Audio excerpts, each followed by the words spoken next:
Good. That's good. Thank you. Okay, I think now we can get started. Thank you.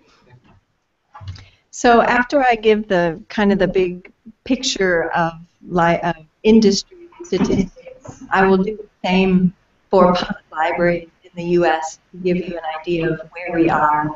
And then from that, I'll address that data throughout the presentation.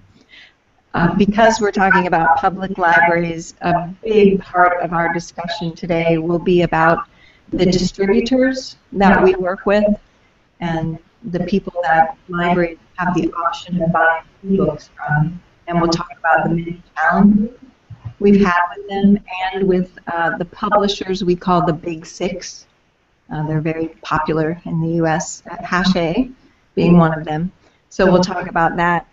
And after I tell you all the good and bad things that have happened, I'll talk about the groups, the advocacy groups that helped us get to where we are today, because they really have been critical in getting us where we are. But we still have challenges, many challenges, but also opportunities. So I'll address those and kind of end on a positive note with some of the things that we're working towards.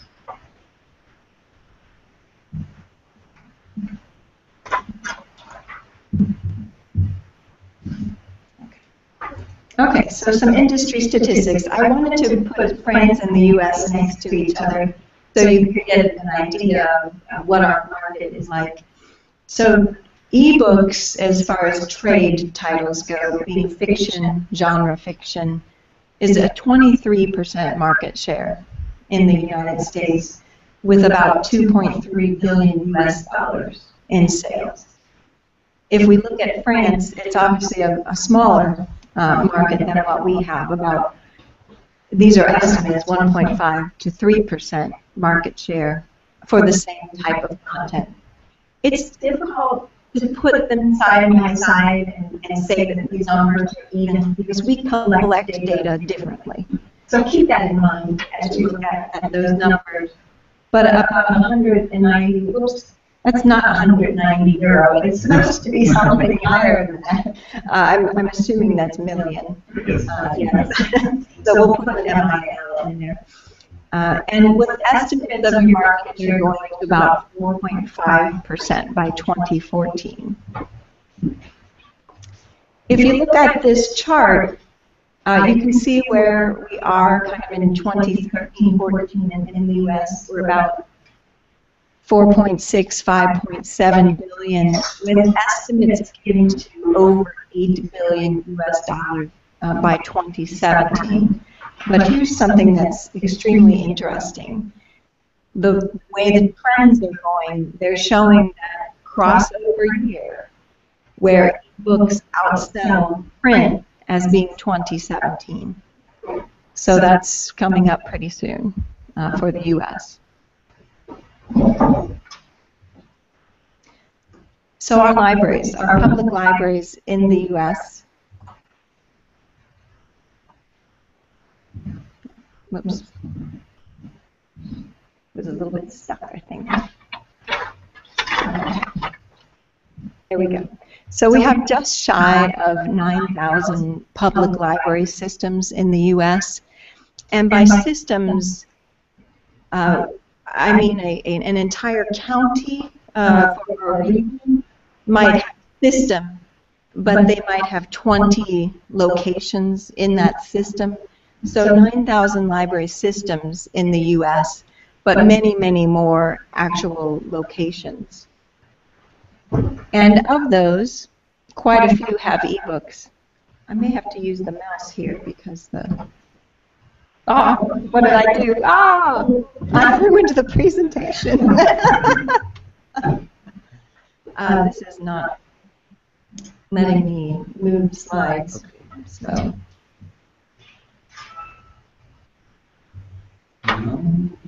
Someone does not want me recorded today.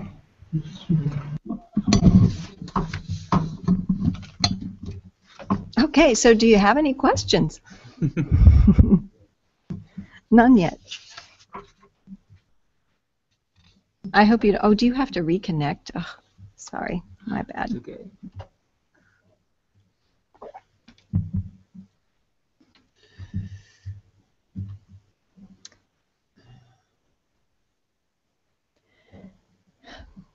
So this is being very stubborn about moving slides. Okay. Okay, let me try it again. Yes. Okay, now it's going. I think I can't use the Enter key. I'll use the Yes. down arrow key. Just Okay, to share the screen. great. Oh, you're going to have to piece this together later, right? Great.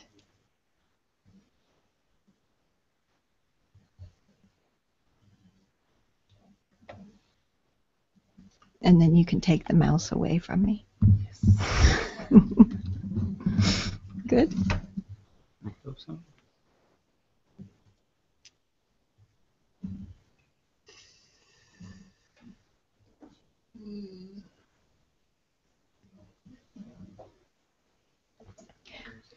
Sorry, my fault.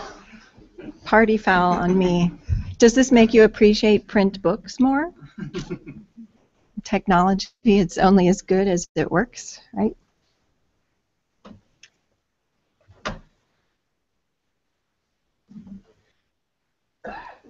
Vous avez dû fermer le... Oui. Good. Okay.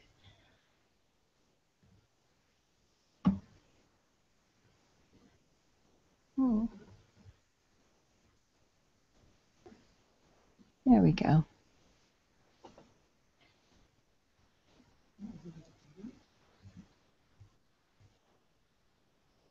Allez. Oui, un peu de mal.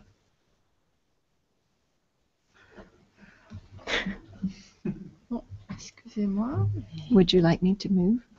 No?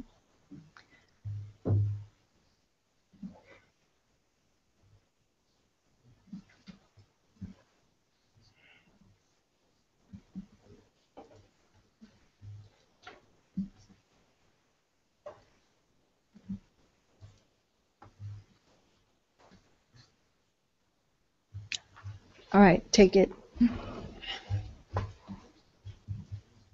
Okay, this should work now. Oh, it's sticking again. Just wait. I'm too impatient. That's my problem. Yes, please. Yes. Statista.com. All of the data that I have is public, and I'm happy to share these slides with you. They have all of these citations for the sources. Which one are you using? It's being finicky. Maybe I'll try this one. Maybe. Yes. Yes. It's still a couple off. There we go. Okay, we're golden now. Golden. All right. So how many public library systems were there in the U.S.? That was about 5 minutes ago. Almost 9,000, right? So maybe we have 9,001 by now because I pushed the wrong button. But of our public libraries, we've had pretty good penetration for ebooks in ebook lending in our public libraries. The Library Journal, which is a big publication in the U.S. for library information, back in 2010, they started doing an annual survey of public libraries, school libraries, and academic libraries when it came to ebooks. So I've been able to capture their data for the last 4 years, and we started around 72, 74%, and now we're up to about 89% of the public libraries offer some kind of ebook lending or some type of ebook collection. And to put it into perspective, right, we said before that 23% of our market share for genre fiction books is for ebooks, and that's because 28% of Americans age 16 or older are reading ebooks. And this was a survey done in 2014, earlier this year. They asked the same question just a couple of years before, and it had jumped up from 23%. So it is rising. Just wait. Okay, I'll try. I'll try to be patient, Benoit. So curious, how many of you own a tablet or some type of e-reading device?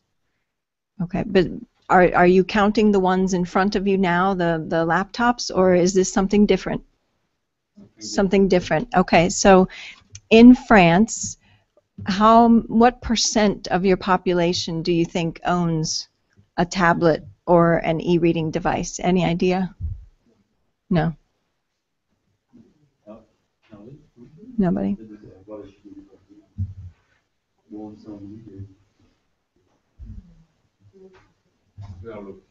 You're looking. That's okay. I was just wasting time while I tried to get the next slide on the screen, which is here now.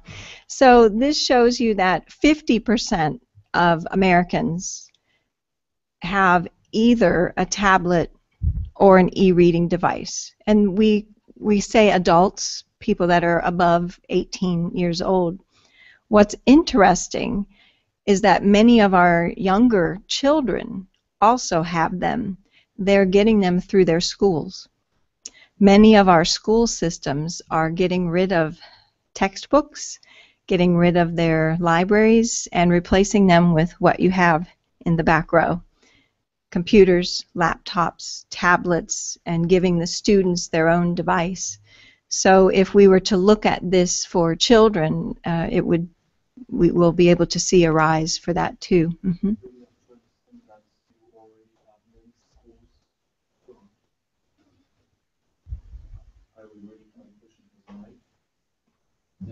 Just wait. I think patience is the word today. Yes. Word of the day is patience. Yeah. Do we have to understand that you already have many examples of schools without paper, with no paper at home, no library and no school books on paper? Just a couple with no paper. No paper. Most have both. But many schools are starting to get rid of their textbooks and give students the device, and maybe they're replacing the textbook with an online textbook, or the teachers and the faculty are finding websites, they're finding documents, they're finding apps to replace the textbooks. In fact, I'm from Ohio, which is right in the middle, under the lakes in the U.S., and I went to a high school in Cincinnati, Ohio, and it was called Mother of Mercy High School. It's for all girls, and last year they got rid of their textbooks, and all of the incoming students get an iPad, and they use it for everything, and that's happening more and more. Yeah, but there's only a couple schools that completely wiped out the print. And it's very controversial. Yeah. So half of us in the U.S. own some type of e-reading device, a tablet. And as the ownership of these devices increases, they're also looking at the data for, well, what do people do on these devices? And reading is increasing. You know, many people get the device. I will be completely honest with you that my iPad is used 98% of the time to play games by me. And my favorite is Carcassonne. I don't know if you've ever played, but you have a lovely town by the name of that in France. But that's one of my favorite games, and it's an app, and that's what I like to do. And we watch movies, but more and more, as more people own them, we are starting to use them more for reading, and I'm okay with that because it means people are reading. I read print books, I read electronic books. I don't think the two of them are fighting. I think they can both live harmoniously. We have a choice, and there's benefits of one over the other. So I'm happy to see that. I'd be happy to show. There it is, finally. So on the tablets and the e-readers, particularly the tablet, it's doubled. The use of the tablet for reading has doubled. Obviously, the use of the computer is dropping because more people in the U.S. are getting rid of their laptops and replacing them with tablets. And the phone, amazingly, is going up. I cannot fathom reading a book on that screen.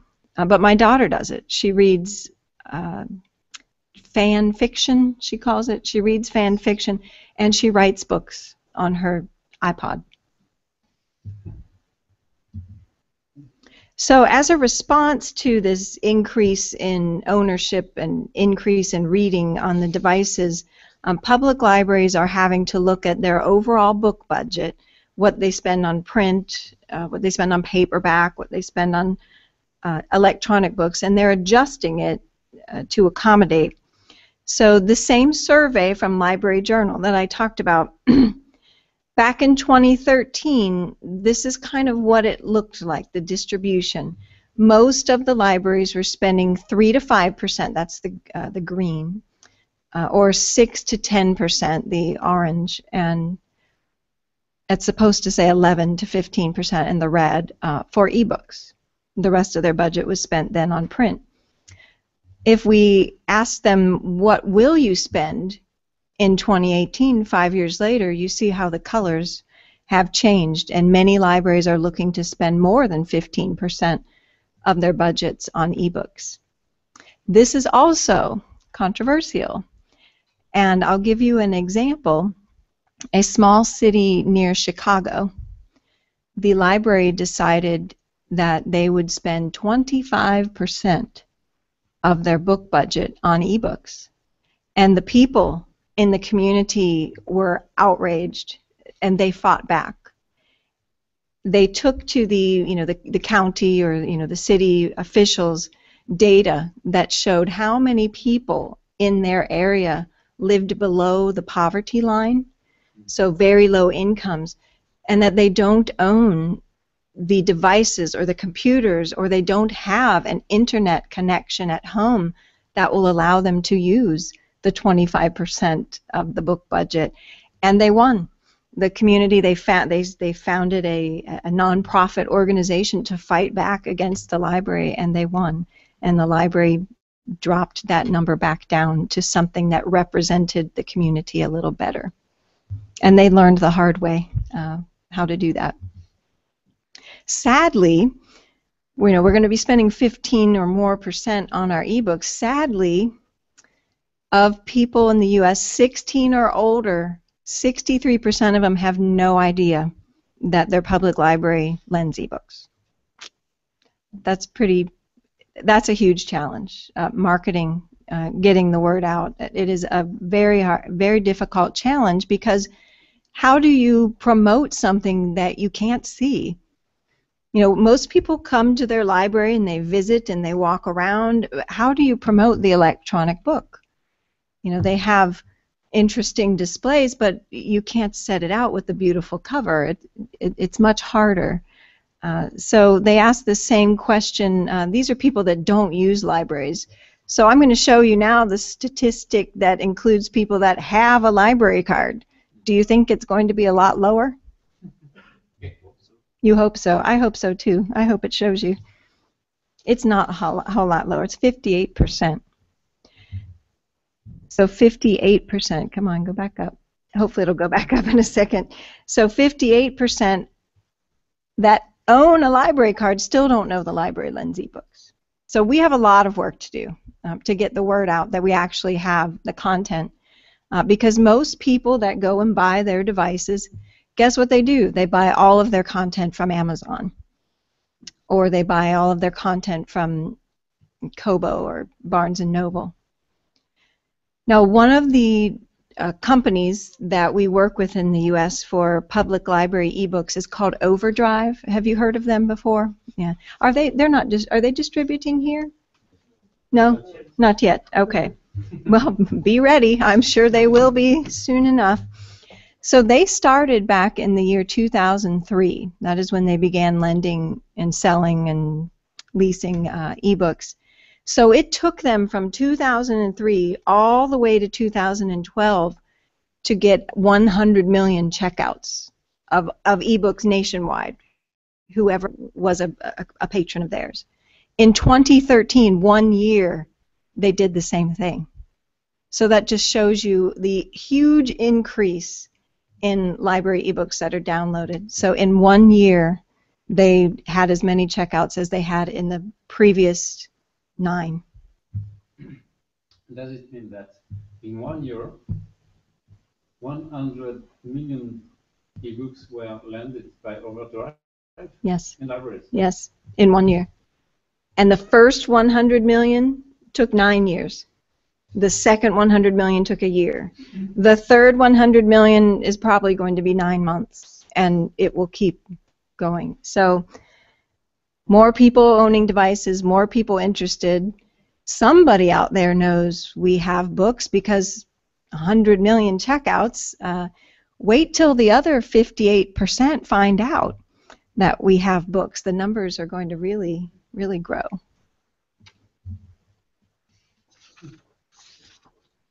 So I want to shift gears then and talk about the big 6, we call them. It's not working yet. Here we go. Okay. So the distributors and the big 6. Well, in public libraries in the U.S., we have choices of who we... I use the word purchase. I use it very loosely because we don't own any of these books. We pay a fee and we have access. So when I say purchase, keep that in mind. We don't own it. So there are multiple companies that we can use. And Overdrive, as I mentioned, started back in 2003. There were other companies before them, but they primarily sold academic content. What's up on the screen here are the primary public library vendors. There are probably 20 more if you look at school libraries and academic libraries. We have a number of choices of vendors. And in addition to these third-party distributors, we can also buy from publishers for academic titles and school titles. We can buy direct from publishers too. Public libraries don't have too much of that. Most of the fiction books have to come through these vendors here. So it took all the way until 2011 for Overdrive to have some real competition. So you can imagine that of those 9,000 public library systems, the majority of them are Overdrive customers because they've been around the longest. When the competition came out, we had Baker and Taylor. Is that company familiar to you? Okay, they have the cats as their mascot, the 2 cats. But they distribute print and electronic. 3M, you know, the Post-it note company, they have a cloud library now. They sell library ebooks, and they're doing quite well. So they were established the same year. And then a company called Freeding, they're a part of a larger group of companies, and they do digital books, they do audio, and they do some other things. Same year. In 2013 and then in 2014, recently, a couple of other new companies are coming around, and they're trying things different. They're all trying to offer something that Overdrive doesn't, because the primary market share is with Overdrive. So they're trying to encourage people, come look at what we have. We do it different. We can save you money. We can offer you different services. So Odilo is a Spanish company, and they're in Madrid, and they also are selling their product throughout Latin America, and now they're in the US as well. They're a very interesting company, and I would encourage you to perhaps start talking with them. I'll tell you a little bit more about them in a moment. And Total Books is from Israel, another extremely interesting business model, which I'll tell you about. So many choices, and all of these companies want to sell internationally to public libraries. I mean, that is their goal. That is all of their goals. They're just not there yet. Do you have any of these? Are any of these familiar? No? Okay.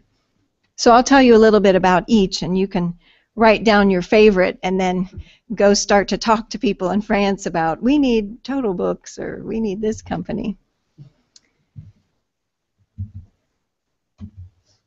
Okay, so Overdrive, They've got almost 2 million titles available, the largest collection of titles available from about 5,000 different publishers. They are the absolute only, they stand completely alone. Any vendor that sells or leases books to public libraries, they are the only ones that have Kindle format. They're the only ones that have worked out an agreement with Amazon.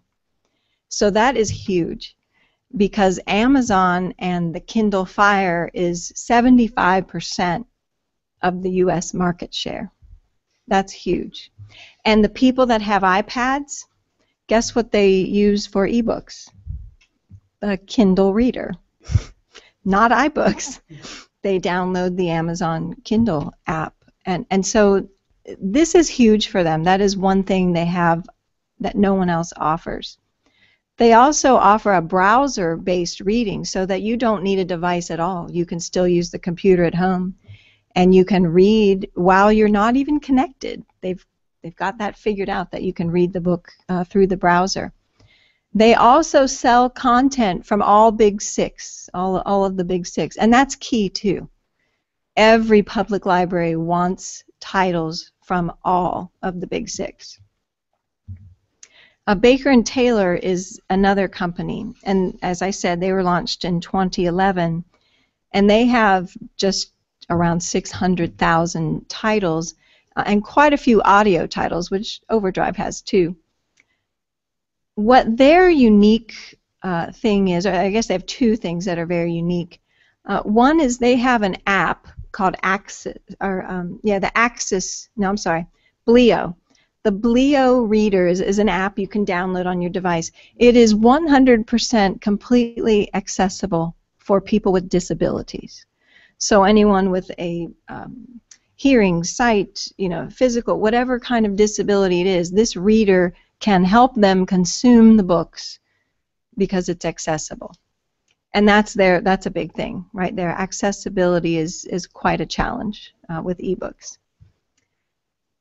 They also distribute to libraries print and electronic together, which makes them unique. And it really consolidates what libraries have to do, because right now in our public libraries, we have a department that buys all the books, or that buys, let's just say, they buy all of the materials. This group buys print books. This group buys ebooks. This group buys audiobooks. This group buys journals. There's a different group for everything. This allows libraries to combine their print and their ebook people together, one purchase, one transaction, be able to say, I'll take that in large print, I'll take that in hardback, and I'll take it in ebook form and audiobook form, one transaction. So that makes them very unique, and it's a very nice feature, because purchasing ebooks is a very cumbersome thing to do, because often it's book by book by book, single transactions. They also have all the big six now. 3M has an even smaller amount of books, 300,000 from 1,300 publishers, so not much. Here's what makes them unique. They were established at a time when there was a big uproar in Kansas. That's where most of our corn comes from in the U.S. So there was a big uproar there with the public libraries, with the state library. Each of our states has a state library, and the state library was licensing ebooks from Overdrive. And in 2011, Overdrive came to them and said, your fees are going to go up by like 150%. And Kansas went, no way. I'm not paying that. I am not paying those fees. So they looked at their contract and read the small print, and it said, you can take these books somewhere else as long as you get permission from the publishers to take them. So that's what Kansas did. They contacted every publisher. They had rights to the books, and they said, can we move these titles? And they went here. They went to 3M. And that's what their model is. That's what makes them unique. It's a year-by-year commitment. Libraries in the contract that is signed have the opportunity to walk away with their titles and go somewhere else. So that's a very, very interesting feature. Another thing that makes them unique, they are the only company that, in addition to selling content, they also sell devices. So they have a 3M e-reader, and libraries can buy these for $150 US. And it's a very simple reader. In fact, I think it might even still be e-ink. And libraries can buy hundreds of them, and they're completely empty. And they'll loan them out to you with your library card, and you go to the cloud, go to the 3M cloud, and you don't download all the books you want to read, and you have a device to read them on. And when you return it to the library, they press some magic button and poof, all the content disappears from the device and it's reused again. So that's another really, really unique feature for them. The last thing they have is this discovery station, it's called. Remember how before I said 58 to 63% of our users have no idea we have ebooks because you can't see them when you walk in the library? Well, they're trying to change that. They have these discovery stations, and they don't look just like this anymore. Right now they're huge. They're as big as this screen, and they're touch screens right on the wall, and there's book covers all over it. And patrons can go up and touch the book covers and read the book jacket and say, I want to download that one, and they put it right into their cloud account right there. Then they go home and download it and put it on their device. So this is really helping with discovery. They were the first to have this, and all the other companies are now copying and trying to do the same thing. So reading is completely different, absolutely, positively, completely different. It is what is called a pay-as-you-go kind of program. So libraries put a deposit amount of money into their accounts, and they purchase tokens. And their tokens are different prices. They might be 50 cents, $1, or $2. And 50 cents will allow you to borrow an ebook that might be 10 years old, or 5 years old, or maybe even 2 years old. But if you want an ebook from 12 months ago, that one's going to cost you $1. And if you want one from 1 month ago, 5 months ago, it's going to cost you $2. So you need these different tokens. And what libraries do then is they say, okay, Benoit, you've got 50 tokens for the year. You've got 50, that's it. So you can read 25 brand new books, or you can read however many really old books. I'm not going to do the math. So that's what makes them very unique in that way. I see now that it's 4. The tokens used to be a lot cheaper. Now they're more. But nobody in the big 6 sells their books. And this is what happens. Innovative companies that show up and try something different, they have to start down here and find the publishers that are willing to work with them. And it takes years to get the content that the public library users really want. And that's the big 6 content. Odilo is, I mentioned, from Spain and Latin America. What makes them unique is they kind of took that 3M mentality and said, we're going to let you, libraries, we're going to let you negotiate directly with the publishers. We're going to try to stay out of it. We have an interface that you can use for your books, but we want you to go in and negotiate with the publisher who has already agreed to let me put their books on here for you, on your behalf. So libraries can negotiate with publishers and authors to try and get better prices, but they still have them on this interface, this platform. And they can put content on that has DRM and free things, public domain things too. And they support library ownership of content, which is really, really important to public libraries in the U.S. And I'll talk a little bit more about that later. Did you have a question? Yes. What kind of DRM system does all these companies propose to the libraries? The majority of them use the Adobe DRM system because every single one of these companies hosts their books on an Adobe content server. Yeah. The last one is Total Books, and this was the one that launched in just this year in Israel. And this is, again, completely different. They're only asking libraries to pay for the pages you actually read. So you can download 20 books onto your device, and the library doesn't pay a thing until you start reading. And once you read, if you read 10 pages of the book, there's a fee exchanged. I have no idea how they do this. No idea at all. And the book never expires. If you download it, it's always there. Whereas the rest of these vendors, there's a limited time period when the library user can have the book. It's usually 7 days, 14 days, or 21 days. You can keep these forever.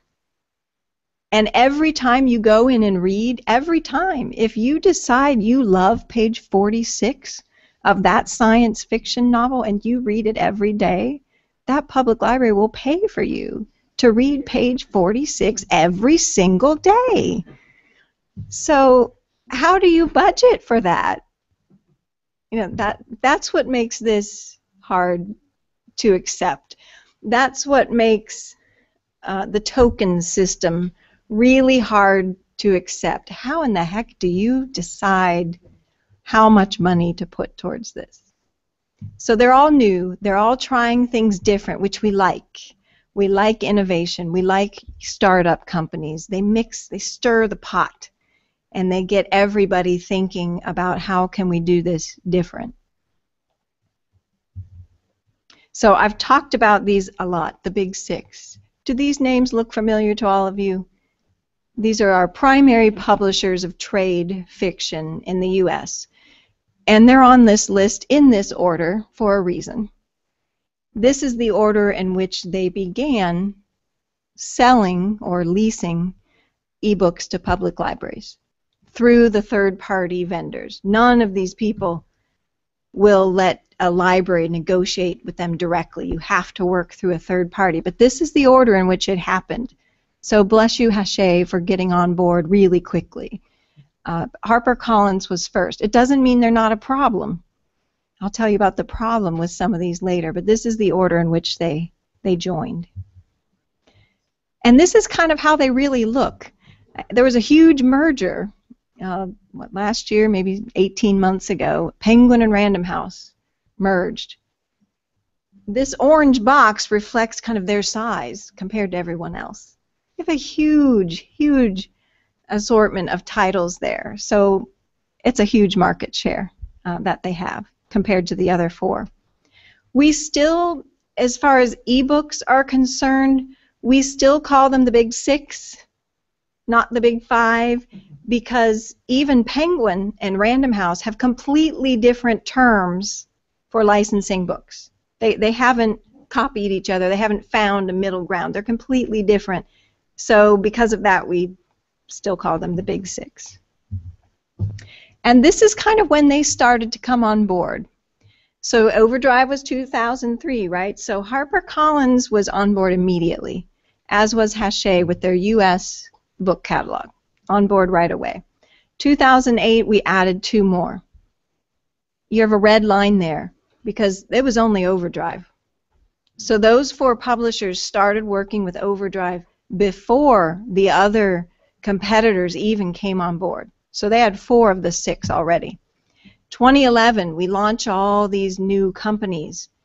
HarperCollins and Random House got right on board right away. The others were stubborn as fill in your expletive right there.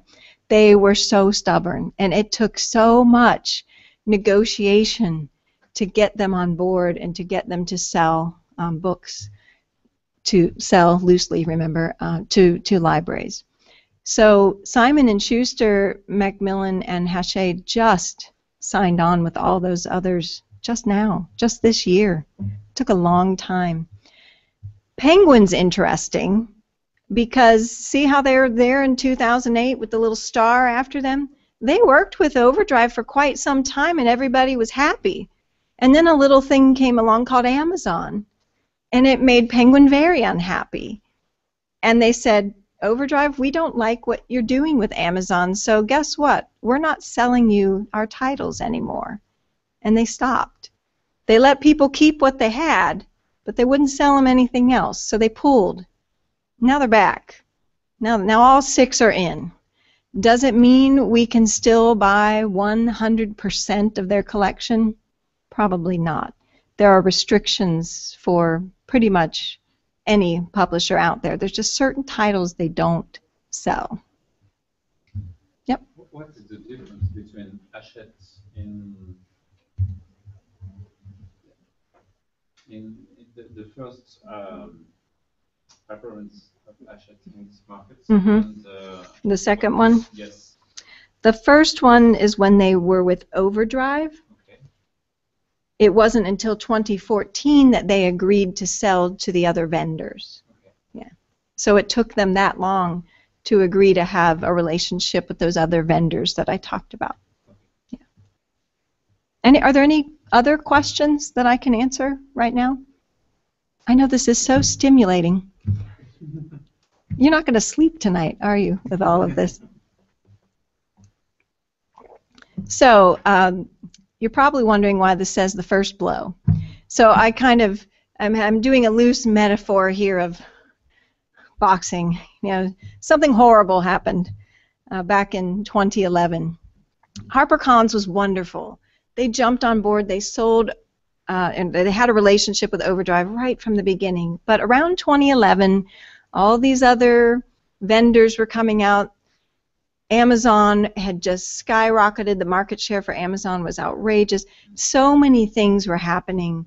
You know, they looked at the rise of ebook users and ebook and tablet owners, and all the publishers started to get pretty scared.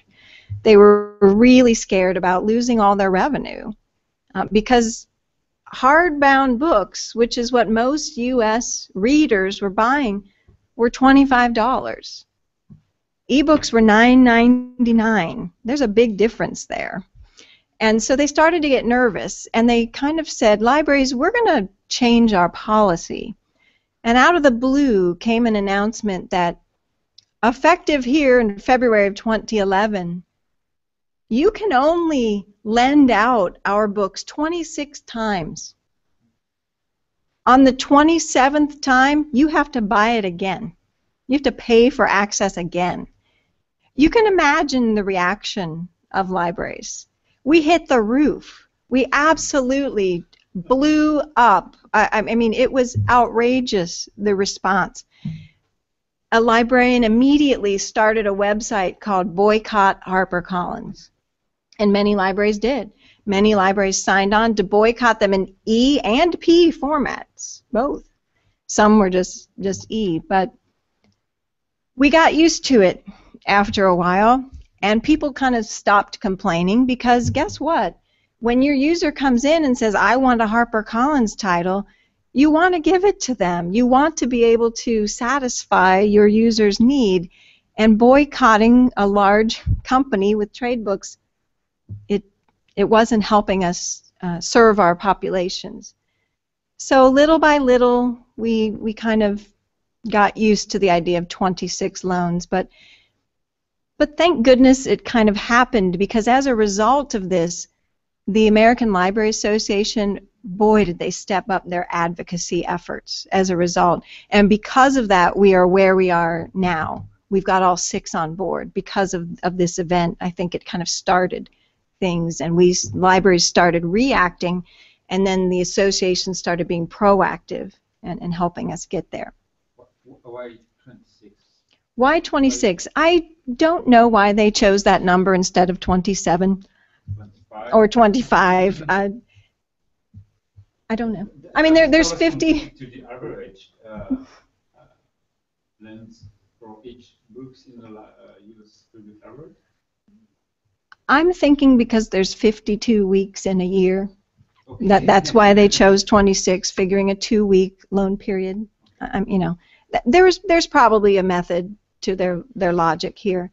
However, they didn't do such a good job picking that number, because the New York Public Library, let's see, this was in February of 2012, they had 5,000 HarperCollins ebook titles. Guess how many of them reached the 26 limit? None. None of them. So they chose this number in hopes of getting libraries to have to buy, and nobody's hitting the limit, which is real interesting. No one's hit the limit yet. I think it will come, you know, because they don't have a time period limit. That's, as far as I know, there's no time period on it. It's just 26. But that was our first big wake-up call that said, whoa, this isn't working out for us. We better start asking questions. So my picture here says, are we still boycotting HarperCollins? No, everybody's over it now. We're all done boycotting because they're on board now, and they're selling with all the vendors. They're still selling with the 26 limit. But we realized after our second and our third blows that this wasn't so bad. Come on.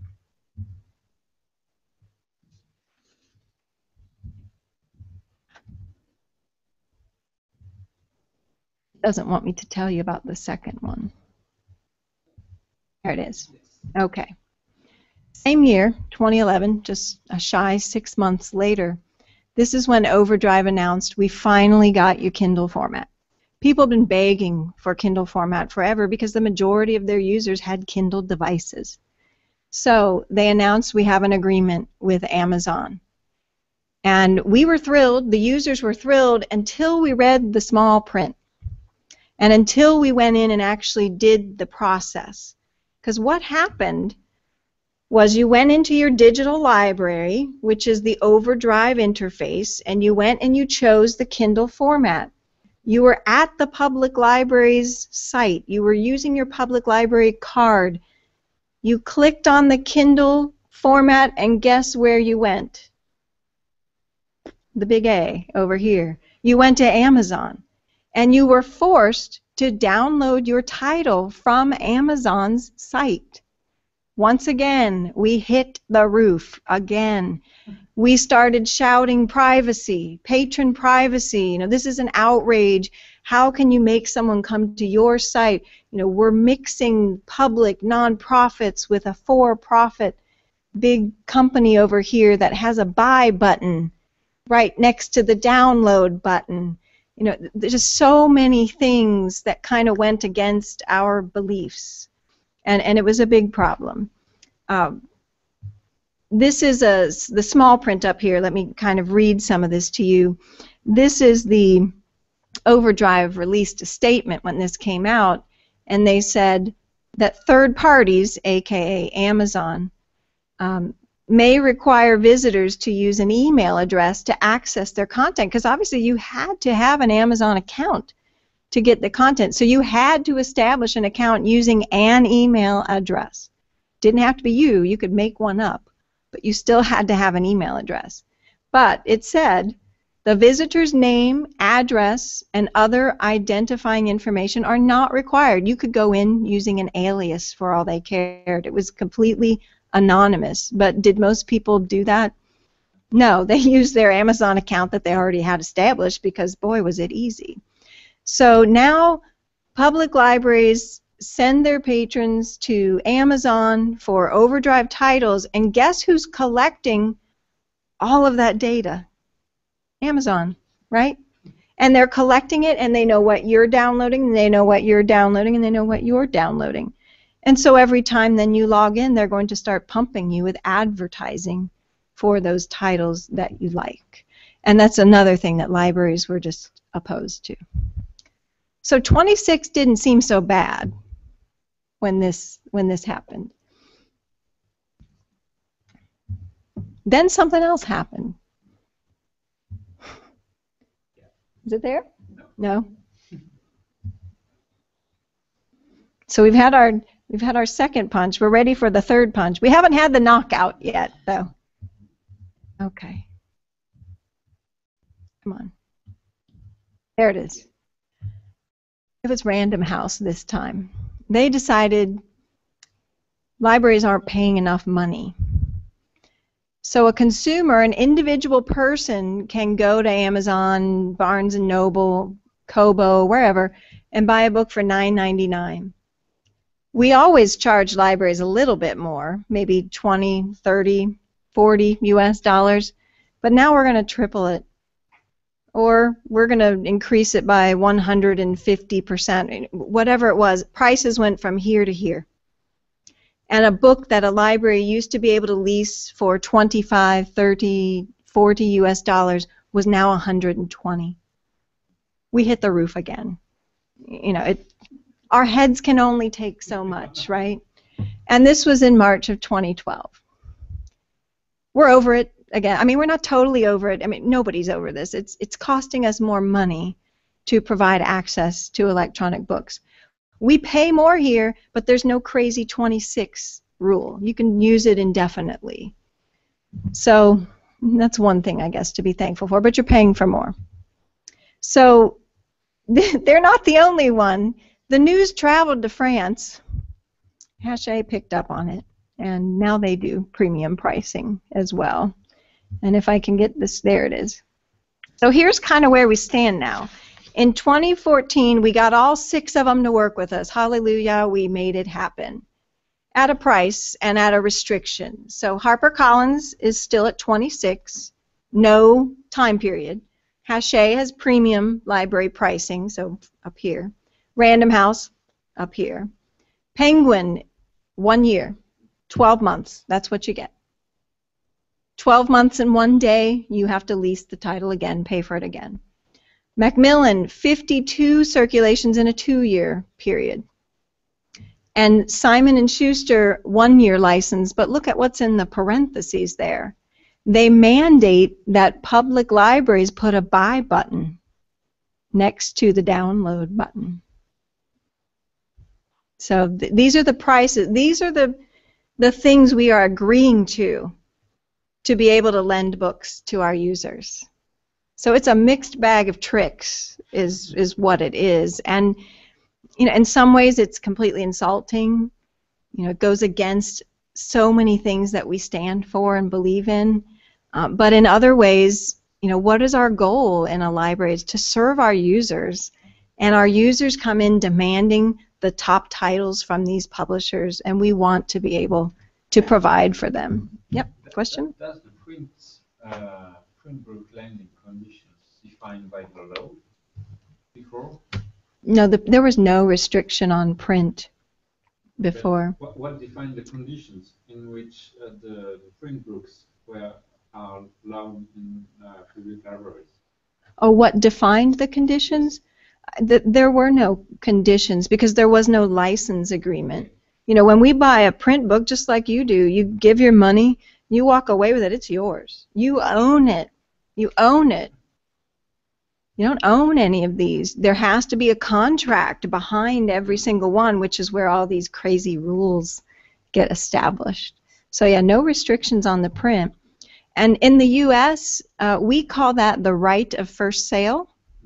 I don't know if you have something similar, but you exchange money for a book, for whatever object it is, physical object it is, it's yours. You own it. You can rip it in half. You can give it to a friend. You can donate it to a library. You can resell it. That is your right of first sale. That right of first sale does not transfer well to digital things because of that license agreement. Yes? Mm-hmm. Sure. I have a visual that will show you that later, but what that means is a book that, an e-book license that used to cost us $30 now just went up to $150, $120. By some percent, it increased because the publisher wanted to charge you more money up front to get more money from you and then give you no restrictions on how often you downloaded it. Okay, does that make sense? Yeah. So there, like I said, it's a mixed bag of tricks. Every single one has a different way to try and, you know. Big three. And all of these have defined a license on this model, on those models. On the same models. Yes. All of the three have chosen one of the. One of these. Yes. So is Very interesting. Is Hachette premium library yes. pricing? Hachette trap. Or Hachette. Am I calling it the wrong thing? No? Okay. Sorry. One of them have chose the Penguin model, 1 year license. 1 year license, and, yes. And others premium library yes. pricing. Yeah. Congratulations, we're in this together. So as I said, everything happens for a reason, right? So all of these things happened. We were upset. We screamed. We hollered. We eventually gave in. We accepted. We're moving on because of our users. It's all on, on behalf of our users. But as a result, good things did come. We woke up. Our association, the American Library Association, they woke up and they said we can't let these kind of things happen, to our libraries. We need to help. We need to speak out. We need to be proactive. We need to negotiate with publishers on behalf of all of our libraries. We need to come up with alternatives. And so we started kind of organizing, and it wasn't an umbrella revolution, but it was something. So what ALA did first was they established this group called the Digital Content Working Group. And it was made up of representatives from all library types from all across the U.S. And I think they may have even had some non-library representation on this. They were formed in July of 2011, which was very strategically after that 26 rule announcement.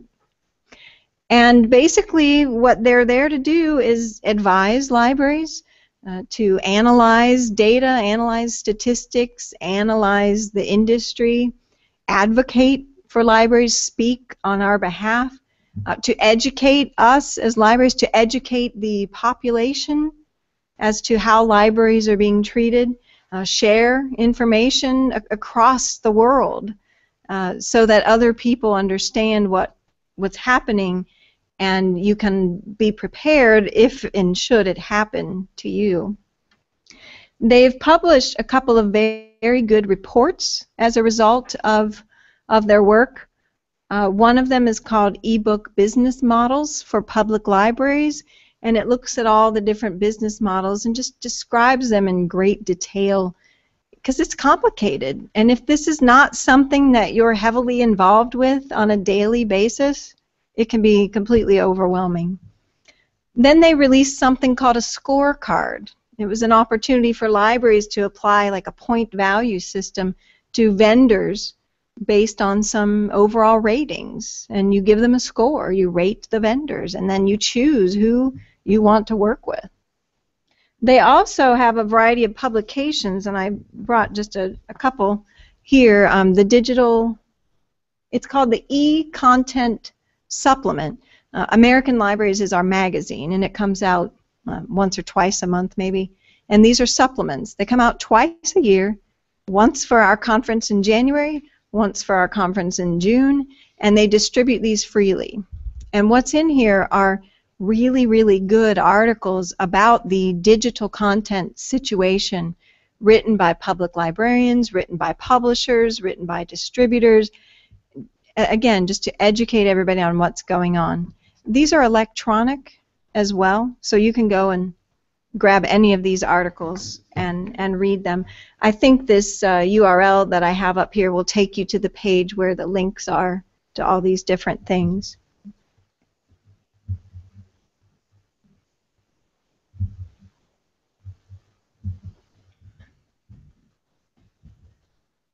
these are some of the, actually not some, these are all of the criteria in that scorecard that they produced.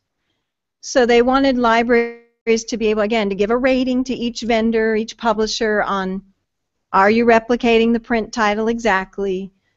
Are you including all of your titles or just some? Can you lend them indefinitely, or do you have a time period or a circulation limit? Is there a premium for access? Is there an embargo period or a delayed sale with any discount? You know, all kinds of things they wanted libraries to be able to look at and examine before they made a choice and who they would work with. Again, this URL will take you to the report in detail where all of these criteria are described and to show you how to do, you know, the ratings. It's a pretty simple system, but what I like about it is it makes you think about every possible thing that could be going on with this ebook license. It makes you really appreciate how easy it is to go in and put money down on a bookstore desk and take a book and walk out. Another group that has formed, and this was just formed, I think it may have been this year, maybe last year, called Readers First, and it's a movement, I should say. I mean, yes, they have an official organization, they have people running it, but it's a movement to improve ebook access and services for public library users. And I know my picture here, my screenshot is of the U.S., but they're going worldwide, and there is one member here in France. You can say it better than me, in Paris. Is it the Minister of Culture and Communication? Okay, so yeah, so they are members. They've signed on. You can sign on and be a member. It doesn't cost anything. You just, you know, go in there. You're essentially saying, I agree with you. You know, I want to be part of this movement. I appreciate what you're, you know, trying to do. They have 4 key principles, and I'm going to read those to you. Their 4 key principles are to enhance the library ebook reading experience, allowing readers to search one comprehensive catalog to access all library offerings. So the online catalog, they want users to be able to go there and search for their print books, their audio books, and their ebooks from Overdrive, from Baker and Taylor, from 3M, from Freeding, from anybody that they're getting them from. They want them all in one place. Second, to place holds, to check out and renew items, to view what's available and what's not available, to be able to manage your finds, to be able to communicate with the library as far as how many loans you have left, etc. And they want this to be a single source that the library thinks is best, not that the vendor thinks is best. The third thing, seamlessly enjoy a variety of e-content. So, you know, give us as much content in as many formats as possible. And the fourth thing, to download ebooks that are compatible with all reading devices. And we know that one's not happening right now, considering what I told you earlier about Kindle downloads. Yeah. So they produced a report called The Reader's First Guide to Library Ebook Vendors. I printed out a copy. It's rather small print there. You probably want to grab your own. But what this report did, they looked at all the vendors that provide ebooks to public libraries, the ones I talked about and others, because there are others. There are others. EBSCO, you've heard of, you probably buy things from EBSCO. Ingram, do you buy things from Ingram? Yes. Oh. Yes. So they also sell books to public libraries, but I did not include them because they kind of started as academic, and then they kind of went to school libraries, and now they're getting agreements with these trade publishers. So I kind of included the ones that were there first. And so what they did then in the report is they came up with an actual evaluation chart. There it is. It's extremely tiny. You can't see a thing or read a thing on it, but the idea is the blue lines are major categories. what's underneath them are, criteria. In the general terms, can your interface do this? Can your interface do that? And can it jump up and down and pat its head and rub its stomach at the same time? It's got all these crazy criterias, and then you assign a point value to it, and you give it a score. And at the end of it's like a 4 or 5 page evaluation form. And at the end of it, you get a score, an actual score, and you can say, you scored a 98, and I'm sorry, you only scored a 50. And then you can actually see side by side what vendors have available. And I will tell you that I used this. In fact, I adapted this. We asked for permission to change it because it's set up for public libraries, and I'm in an academic library. We don't download and check out books in academic libraries. We buy most of our content for unlimited use. And so you can't rate somebody that sells you something unlimited against someone that gives you 26 loans. You're apples and oranges. So we took this form. I'm in Ohio. Our academic libraries are part of a group called OhioLink. It's at a consortium. I'm sure you have something similar here. So we looked at this at the OhioLink level, and we said, what's important to us from an ebook vendor? We took their categories, we changed things around. We added things that weren't here. We removed things that weren't necessary, and did all kinds of things to it. And then we evaluated the 5 vendors that OhioLink buys from. And it was very interesting. Very interesting process. And the one that scored the highest for us was eBrary. They had the most features that we thought were valuable. And 4 of our 5 vendors got a big whopping 0 in 3 categories because they have a great business model. They sell unlimited. They don't need a checkout system. They don't need a hold system. They don't need to tell you, there's no limits on what you can lend, and any of that stuff. They don't have that part of their system developed because they don't need it. They don't sell books like that. But we still rated them that way because we thought we can't guarantee anything. We can't guarantee that 5 years from now they're not going to come back to us and say, sorry, we can't sell unlimited anymore. We can only sell you a copy with 26 loans. So we wanted to be able to evaluate them now on what features they have and don't have, and actually be able to say, when we go to negotiate, we need this business model because you can't support these others. And if they come back to us with these others, we say, no, you can't support it. So very interesting results. If you would like a copy of how we adapted it, I'm happy to send that, and you can distribute that. We do have intentions of distributing it as an OhioLink kind of distribution. Any questions so far? You're not jumping out of your seats, okay? All right, so another little campaign that kind of got together, this was back in 2013. ALA started it, and it's called Authors for Library eBooks. And this is just one of those nice things for authors to be able to show their support to libraries. It's a cause. We're asking authors to go to this website and sign on and commit yourself to supporting library lending of ebooks. And they have a really lovely picture of every author up there. When I very first looked at this, I think they had like 9 authors. Now they have 66. They don't do a lot. It's a cause. You can download this button, put it on your website or your blog, which I do have. So it's just a nice thing, and it shows that the authors really care and respect libraries too. And you might actually know all these because you had a wonderful conference here, what, a couple months ago? Was it a month ago or a few weeks ago? So IFLA is obviously, taking a stand on this as well and saying we have some principles too. We want to make sure you uphold these principles internationally. This isn't all about one country or 2 countries.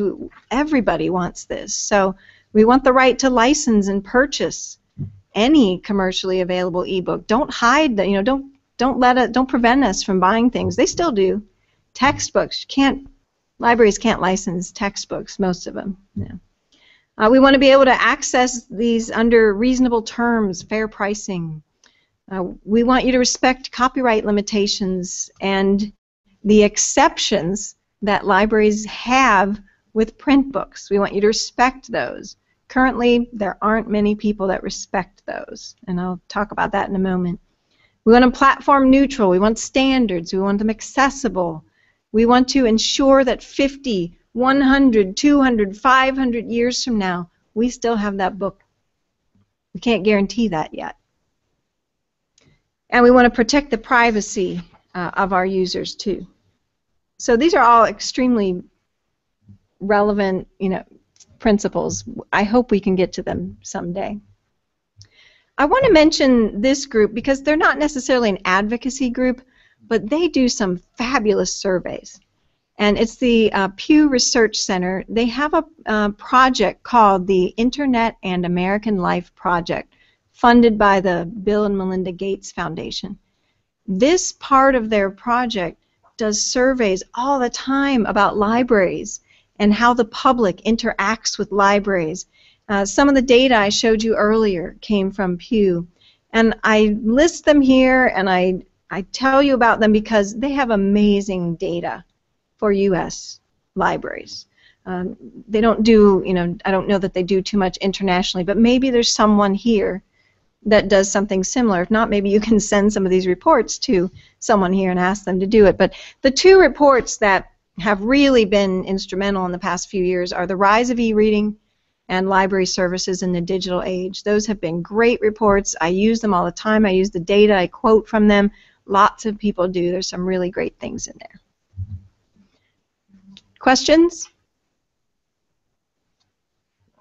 Yes, I have one. Someone told me I have to use the microphone. Yeah. Yes. Yes, my question is about memories or preservation. Yes. In fact, in all the cases, in all the license offers to libraries, to public libraries, is there something about preservation, not lending model, but preservation for future generation, or right. Yes, Right. yeah, because for the print books, public libraries Right. are major actors in building memories. Right. Does they have the same role for the electronic books? No. Thank you. Simple answer, no.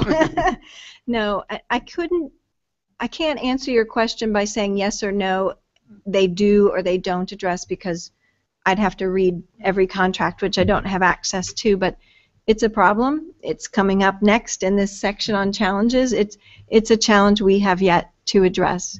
I don't know that any of our vendors can say they can guarantee access to the digital content however many years away.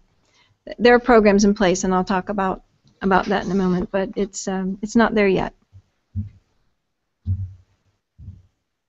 So one of our biggest challenges, and thank goodness it's kind of solving itself with the big 6 coming, but content's not available. Libraries can't we can't pay to get access to the titles. That's been a problem. This is one of the Pew Research Centers, one of their results. They asked Americans 16 and older who borrowed an ebook from their library. They said, have you ever wanted to borrow a particular ebook from the public library and found that A, it was not compatible with your reader, of which 80% said no, which tells you what kind of device they probably have. Did you find there was a waiting list? Half and half, just about. Half and half have a waiting list. Did you find the library did not carry it? 56% said, I found that. My library didn't have it. And so I hope that these numbers go in a more positive way now that many of the publishers are on board. This is an example of academic libraries. I'm from an academic library. This is a vendor that we use. They're called YBP. Yankee Book Peddler used to be the official name. Now it's more just YBP. But this is who we buy our books from. We buy print books from them, and we negotiate licenses for ebooks through them. So one of the gentlemen that works there sent me this chart. He left all the names off of the publishers and the aggregators, which are distributors. But this gives you an example. Let's say publisher X and publisher Y.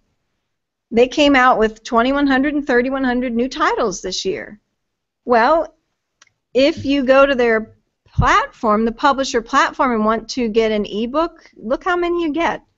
600 of 2,100, 900 of 3,100. That's not all of them. So you can't license the books from the publishers. If you want to go to EBSCO or eBrary or EBL or Ingram and try and license that book, there's all kinds of numbers. None of them match. Not one of these matches. So that means they're selling, you four, you can have these 60 of my books, and you five back there, you can have these 300, and the four of you, I'm going to give you 400, and the rest of you here, I'm going to give you everything. It's all over the place. So there's nothing is consistent, and so this is hard on us, when we're trying to decide, well, which vendor do we use, because we need to know that they have the content we need, and as you can see, it's all over the place. Again, this is extremely small, and I apologize for that, but this addresses your question about premium pricing. There's a library in Colorado called Douglas County, and I have a lot more to say about them soon. Every month they publish this document, and you can get it online every month, that tells you what they paid for a print book and an ebook and what consumers pay at the consumer level. So I'm going to have to look at this real close here, but looking at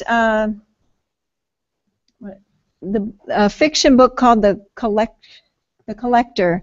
Okay, so library pricing for was $15 and $25. Amazon, you could get it for $16. Barnes and Noble, I think, is $16. I'm thinking that's for the print one. The ebooks over there, if you buy it through Overdrive, it's $17. You buy it through 3M, it's $17. But you buy it on Amazon, it's $12. And Barnes and Noble is $11. But you can see one of the if you number 4 NYPD Red number 2, the price on Overdrive is $84. That's premium pricing. And on 3M it's $84, but you can buy it on Amazon for $8.99. That's the premium pricing. So they release this every month just to put it in perspective so that people really understand what we're paying.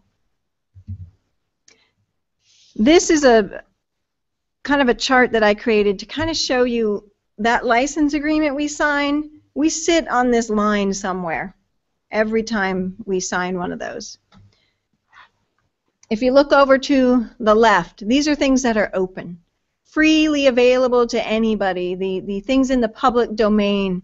If you were to go to Project Gutenberg, is that a site you've heard of? Okay, 38,000 freely available classic novels, I think primarily in English.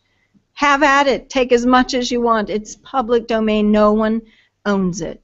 You can put it in your library catalog. You can download all of them, should you choose. The lock is wide open. There's no DRM on that.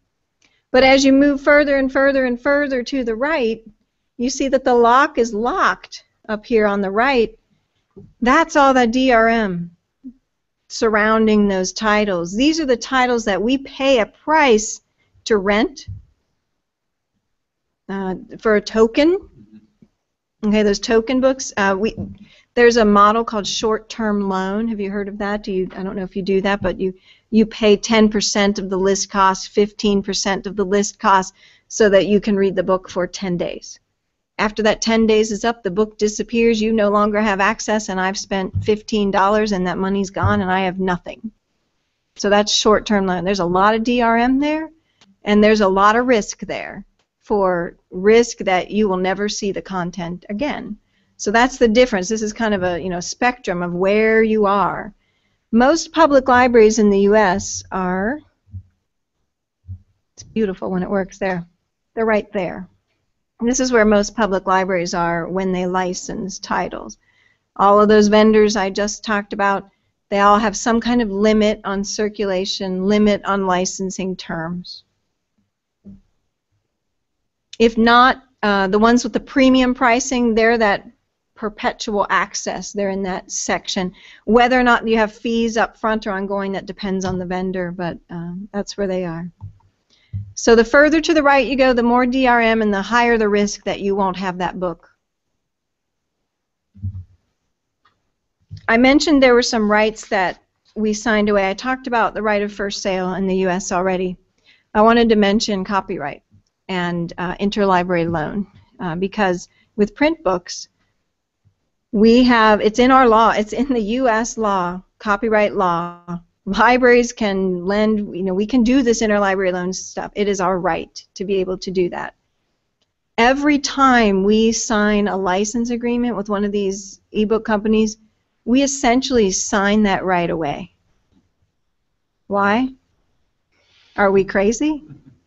We do it because we want the content that our users are asking for. It's all about making sure our users have what they want. Puts us in a very awkward situation because you sign that agreement, you lose your right to loan material, you lease content, you don't own it, you have these limits on it. It's very, very difficult situation. So it's an ongoing challenge. Another challenge, multiple platforms. I just told you about 6 different ebook vendors. I mentioned there's probably 20, 30, plus however many publishers you can buy from.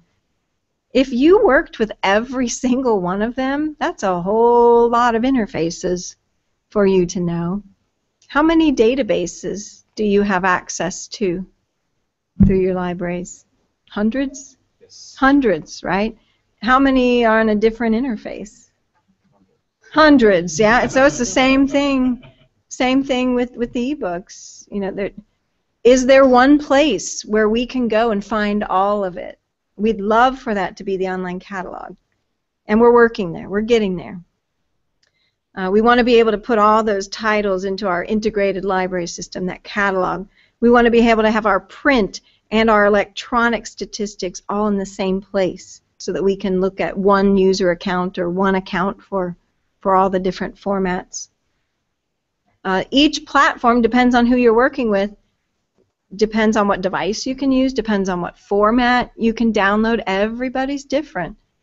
If you work public service in a library, these are questions you have to answer every day for users who it's their very first time downloading a book and they don't know how to do it and they're thoroughly confused as to why it takes 21 different steps to download their first ebook. That's what it takes the very first time. After that, it's a little easier.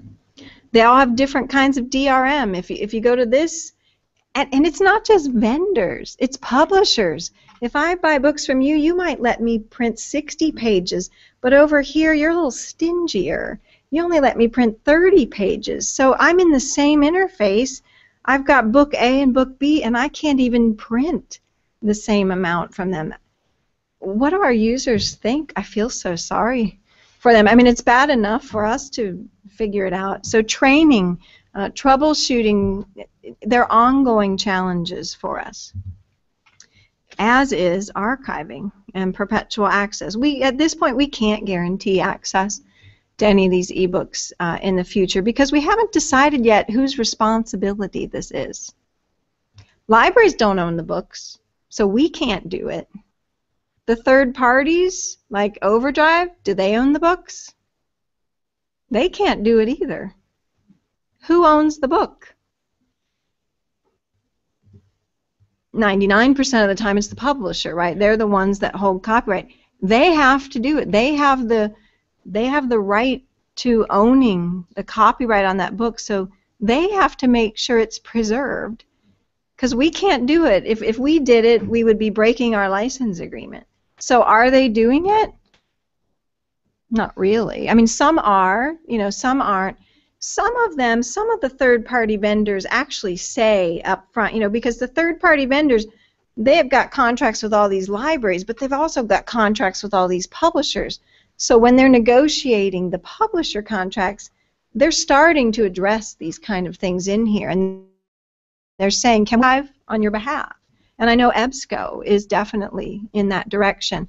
But there's Portico, Clocks and Locks. These are all organizations that do some type of preservation, but some of them are dark archives.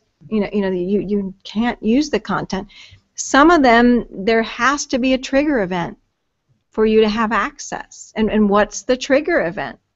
Is it the server blows up? Is it a natural disaster? Is it the fact that a company is for sale and nobody buys them?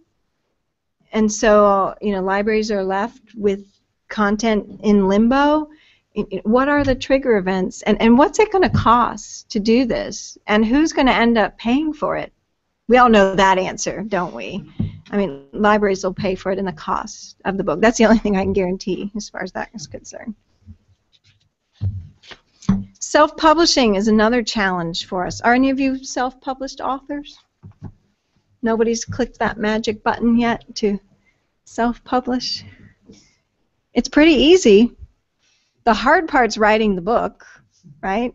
That's the hard part, because as soon as you have it in Word or PDF or whatever version, all you have to do is go to one of these sites, click a couple buttons, put in a little bit of information, and press that magic button that says upload, and boom, you're published. Simple as that, right? There are tons of choices out there, just absolutely tons of them. Can libraries buy any of these? Do they want to, first of all? Is there anything good out here? I mean, that's the first question. If there is something good out there, how do we find out about it? Because we have to go out there and buy them ourselves first, review them, or we have to get a group of people together willing to review them to bring the best to the top. Something's got to happen here. This is just a can of worms, the self-publishing. Here's why people like it. First of all, most of the people that self-publish have gotten so many rejection letters. They've given up trying with a traditional publisher. But maybe they just want to do it because, and here's one reason because. Up here, the traditional publishing in the top left, the author gets a whopping 12% royalty rate if they're lucky. Most of the time you start at 10. But if you go to Scribd, you get 80%. Probably not going to sell as many because you're just one in a million titles out there that has to be discovered. Kindle gives the author 75%. Smashwords 85%. So, who do you want to? Do you want to publish with a traditional publisher and get 12%, 10%, or would you rather take your chances? I'm sorry, it's not clear that. I'm sorry, I didn't hear you. You don't understand this? Okay, here. May I stand up? Sorry, camera. You're going to see nobody for a moment. If I went to one of your big three and said, here's my book, will you publish it for me? That's my royalty, 12%. That's probably what the publisher gets. Thank you. If I decide to self-publish it myself, I don't use a traditional publisher, I go to Amazon instead. If I put the cost of my book at 99 cents, $1.99, anything under $2.99, then I get 35%. Amazon takes 65%. If it's above $2.99, that's your royalty rate. Is that clear now? So these are the different, and just a couple. They got Smashwords, Kindle, Scribd. That's just 3 of the companies that self-publish. There's tons of them out there. This is just a sampling of the royalty rates out there. This is extremely appealing to some authors. They want the opportunity to try and market themselves and potentially make a higher royalty rate. But one of the problems is that libraries, what do we do? We're kind of stuck. I mean, there are options. Smashwords, if you've not heard of them, they are trying to pick out the best titles. the things that are getting the most sales, the things that are getting good reviews, and they will sell them as a package to a library. 3M is one of the vendors that does that, and I think there are others, but I can't remember who all does it. But that is one that libraries can buy from. We can't buy from Kindle. I don't know that Scribd or anybody else is on board yet. I know Smashwords is. But if more and more people start self-publishing, how will libraries, as you say, keep the memories? We don't have a way. Another big challenge for us is the new subscription services that are coming out. And this is not just a challenge. For me, it's quite a threat, actually. We were talking about this at lunch. The people that have money, they're going to have their own private little libraries because they can afford to subscribe for $10 a month to Kindle and $9 to Scribd and $10 to Oyster. They can have access to all kinds of content out there. They never, ever need to go to their public library again. That's a shame. But the people that don't have the money to do that, we can still help them and provide for them. But more and more people could switch over to this model and not use their public libraries, which is really disappointing. And the sad thing is, if they really looked at it closely, if they looked at their, what they pay in their taxes in their local community, I guarantee you it's less than $10 a month to have access to all those library materials. But they're looking at convenience, they're looking at access, they're looking at, what can I get right now? And people are willing to pay premium prices for access. So this is not stopping here. This will grow.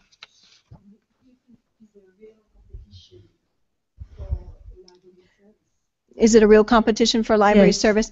It's not necessarily a competition for library service. It's a competition for library content. We've got the service nailed. Nobody, really, who can compete with us when it comes to service? But as far as being able to access content, yes, this is definitely competition for people who are willing to spend that kind of money. But as I said, if they stopped and did the math, they would realize their public library is a lot cheaper. So what are we going to do about it? We have some new strategies, and all of these libraries are doing something interesting and innovative. These are all different consortium or individual libraries. There's public, there's academics in the U.S. that are trying things different because they're kind of fed up.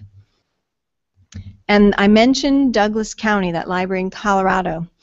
They're a big deal.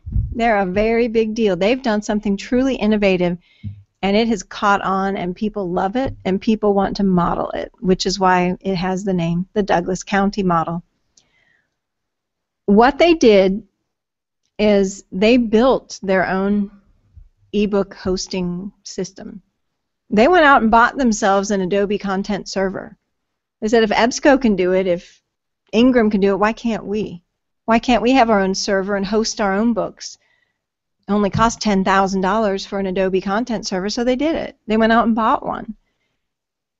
Then they had to do some other stuff to it. And I am not an expert in this kind of technology. If you want to read all the details, you can go to that article there that kind of breaks it down. And I have a list of other articles too. But they have the Adobe content server so that they can go to publishers directly and say, can we buy books from you? We want to own them.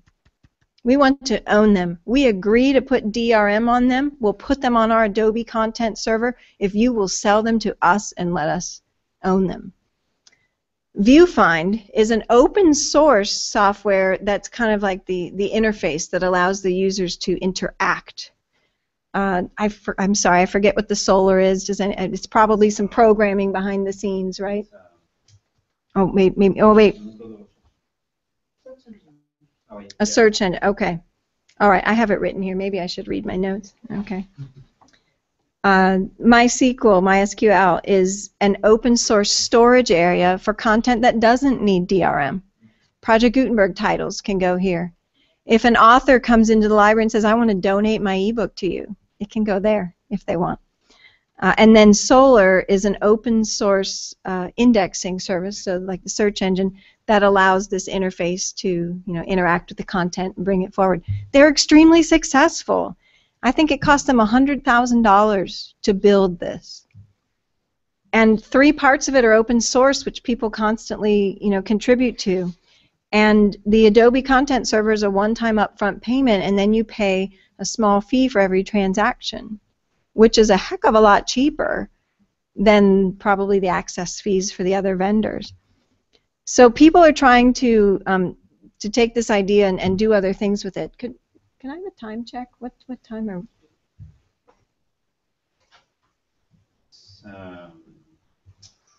45 + 3. All right. So other states are catching on. Other states are like, I want to do that too. So California built a product called Enki, and I think that's how you pronounce it, based just on that Douglas County model. They took it and duplicated it and maybe improved upon it. They're going direct to publishers, they're buying content, and they're hosting it themselves. They own their content. They do not lease it. There are no 26 or 52 loan rules here. They don't have many titles, though. 22,000 titles is no comparison to nearly 2 million at Overdrive. But they're just starting. They're just starting. And 75 libraries in California and then the State Library of Kansas, who we mentioned earlier, they're all part of this. Connecticut, they actually published a report in Connecticut, the Connecticut Department of Consumer Protection report, and eventually passed a law authorizing the Connecticut State Library to build a platform to share ebooks. So they're getting legislative support to move forward on a project like this because people understand that libraries are in an unfair situation.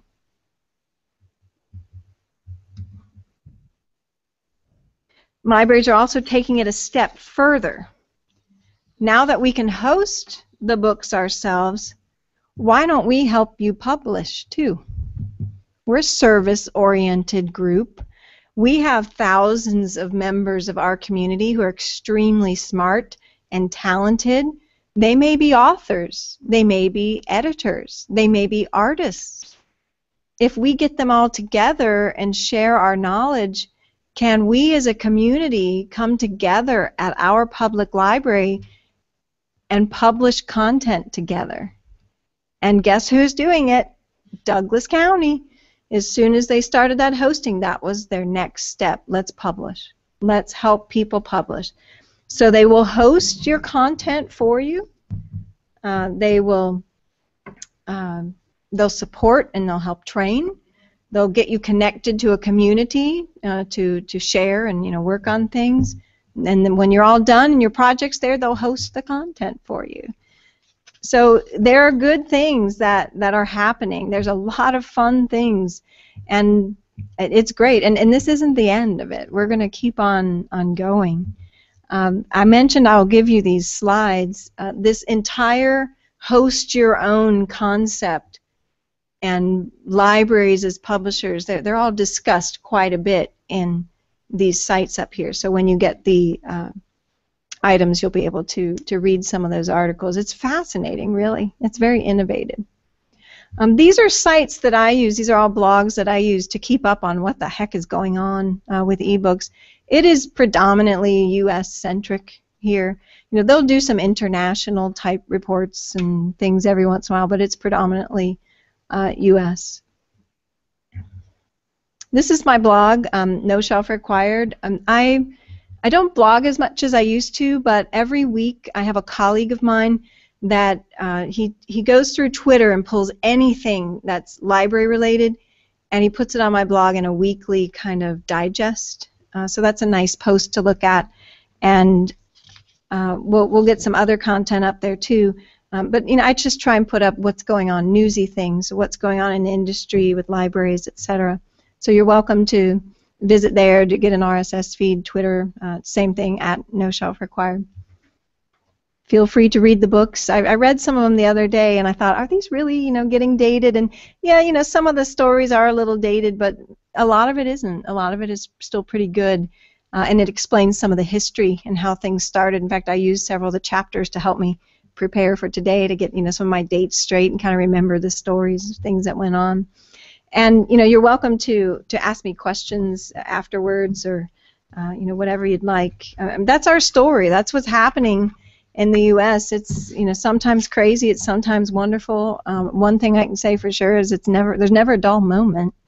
Things change constantly, and it's a race to keep up. So I hope I'm sure it was enough information. I hope that was interesting and the right kind of information for you to give you a snapshot of what's happening. And I look forward to seeing what happens here. Thank you so much. Thank you. So questions? I'm sure you have. Est-ce que vous avez des questions? And if they need to ask in French and have you translate, that's totally fine with me. What about bookshops? What are those? Our large chains are going away. Lots of them are going away. We call them our brick and mortar stores. The chains are decreasing every year. What's interesting is the smaller independent shops, they saw kind of a decrease, but they're at least stable now, and in some cases they're just a slight increase. And we talked about that at lunch, and they're like, why is that? And I think it's the localized service that an independent bookstore can provide to their community, because they do more than sell books now. On print, there is links between libraries and bookshops. You said in print there's links between them? In publishing and prints. There's bookshops sells to libraries? Sell to libraries. Yes. Yes, some of our libraries work with their local bookstores to get some of the content. Sadly, a lot of our libraries use Amazon. A lot of them do. I mean, my library buys several titles from Amazon. When you need something rush order. But like in Dayton, Ohio, where I'm from, we have a local bookstore, and we're an academic library. We primarily buy the extremely boring scholarly titles, but we like to give the students something interesting to read, if they just need a break from academics. So we'll go to that local bookstore, and they'll pick out 50 recent titles for us, and we'll buy it, from them. But the public libraries probably have other relationships too. But the majority of our public libraries get their print and electronic books from a larger kind of national distributor. On those millions of books, do you have statistics of what is lending in the public libraries? Yes. I do not have any with me, but each of those vendors will release the top 10, 20, 30 titles this month, this year. They'll give you statistics on what are the best titles, and at an individual library level, absolutely, they are tracking that because they're determining how many copies to lease. And just one again. Yes. What about apps in libraries and in EPUBs? I'm sorry, I didn't understand the word. Apps. What about apps? Apps. We can't do a thing with them. Yes. Okay. With apps, Yes. there's nothing. We can't buy them. We can't download them. The only thing we can do is buy devices and preload the apps and lend the devices. What libraries are starting to do, particularly children's libraries, they're starting to get together groups of librarians to review children's apps so that they're at least providing a service for parents to make wise decisions on content. And so do you see Google and Apple have a strategy? I don't see a strategy yet for libraries and apps, because it's all based on an individual consumer with an online account with a credit card attached licensing that app. And there's just not a way for organizations to do that too much. I know that Apple does have a school-wide purchasing program, and they'll offer perhaps a discount, or they'll offer a way for a school to buy 50 copies of the same app for their 50 iPads. So there are some small programs, you know, for that, but they're mainly used to put on a device that's in the library that the students are using. And I think Kindle has a program too. It's been a long time since I've thought about those, but I think Kindle also has a program where libraries can buy things in a bulk way for devices or other things. And what about the EPUB, enhanced EPUB, EPUB 3? It's a fabulous thing.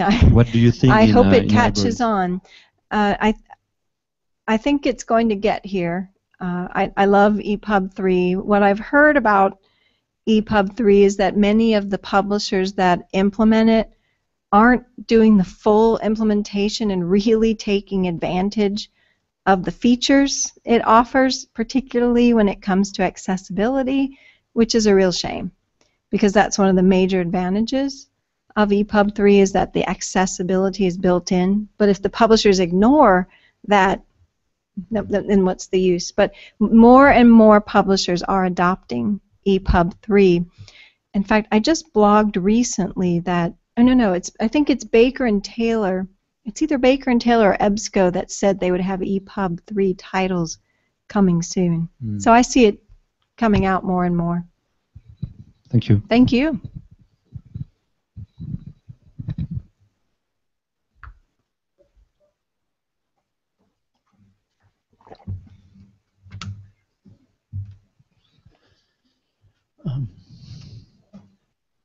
Is lending an ebook in a library only an online service? I think it's not. If it is not, why do people go to the library to find a book, an ebook? Which kind of service do they find on place? Primarily the lending of the ebooks and the audiobooks. It's a primary online service for most public libraries. They do offer those discovery terminals in the libraries. I had a picture of one of those. It's a way to market the ebooks to the people that are physically, still coming. And there are ways to borrow the books on the discovery terminals and download them later. So people can come and at least browse through the ebooks that are available, but at some point they have to go online to interact with the content and download it. So it does automatically by default become an online service. Did you ask what people still come to the libraries for? All kinds of things. I was saying at lunch, libraries are lending all kinds of things, not just books anymore. They're lending, any kind of format of media is, they're having available. But they're really getting close to their communities and finding out what is it that you'd like to have access to, but you don't necessarily want to buy for yourself. And they're lending cake molds. You've got your who's a popular character. I don't know. And the Incredible Hulk comes to mind. I don't know why. But Disney characters, these cake molds, they'll loan those out. They'll loan artwork out. One of our libraries lent drones for a short time. Golf clubs, power tools. Libraries are finding all kinds of creative things to lend because they realize there's a need for someone who can't afford an item that they only may need one time. My library, we lend cameras. We lend digital cameras, video cameras, flip cameras, e-book readers, tablets, tripods. We lend all kinds of things like that to our students who might need it for one assignment but don't need to own it. They also come for community things. There's workshops, talks, children's programming, classes. They'll teach all kinds of classes, lot of computer classes at libraries with basic computer skills, social media skills. Libraries are also creating maker spaces places where you can come and create a video or an audio project, or create something physical, maybe it's an image, 3D printing. They're offering all kinds of services like that. Again, it's all technology that people in their communities may not be able to afford, but they want them to have a place to be able to do it.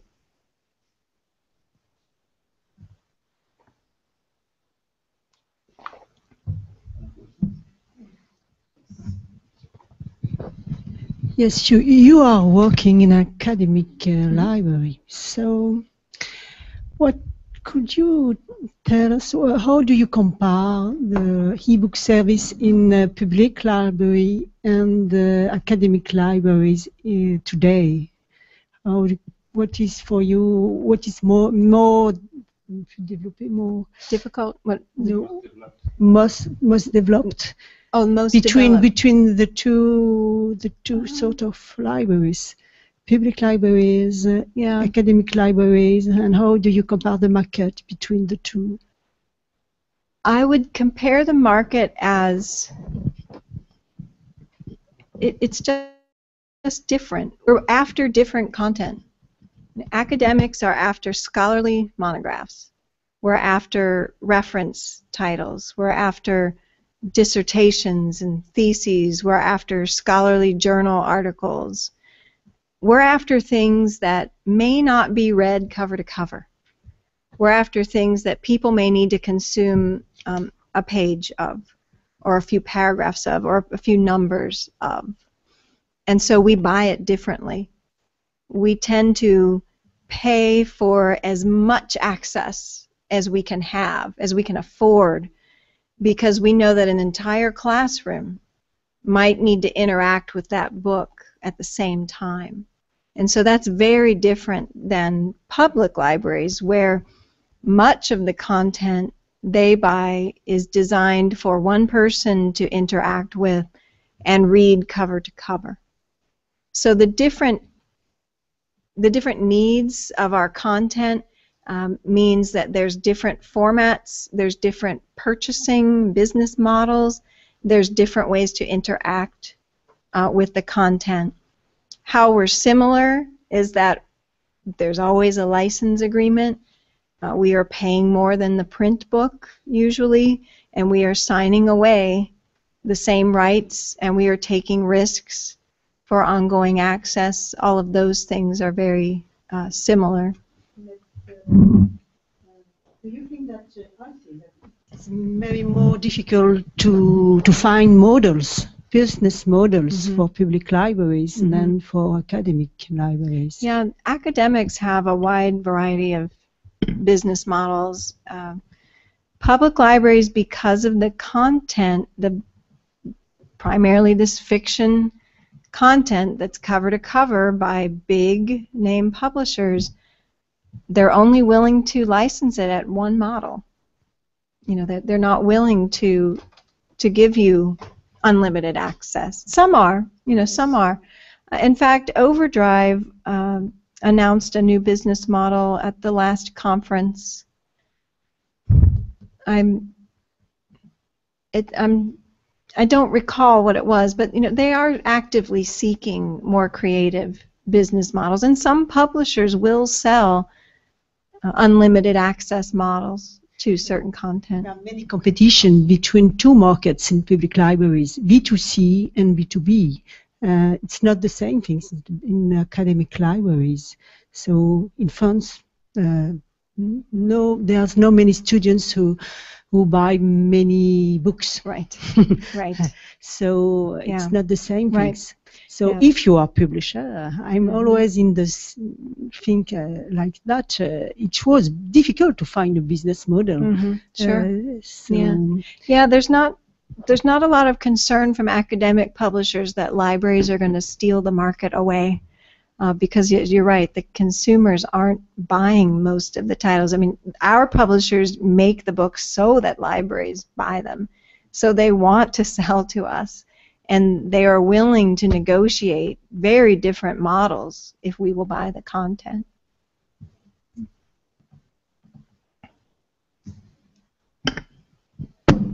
Oups. Ah. D'autres questions? Oui. Bougez pas. Microphone. Can public libraries afford these new contents? Or are they facing financial restrictions like they do in France? Yes, they are.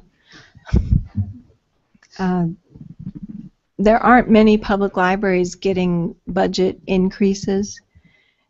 Nobody got a golden bag of money dropped on the library building when ebooks came along to go buy a new format. So they have to take from the print fund, the database fund, the audio fund to support another format. So we're buying the same item in multiple formats for our users, and our money can only go so far. I mean, there are people looking at the long-term effects of this. Can we survive on these models? And some people say no, we're not going to be able to, which is why the people like Douglas County and California and Connecticut are realizing we can't sustain this. We have to have a different solution, and so they're trying to come up with an alternative solution that will allow us to be sustainable. But yes, we have serious budget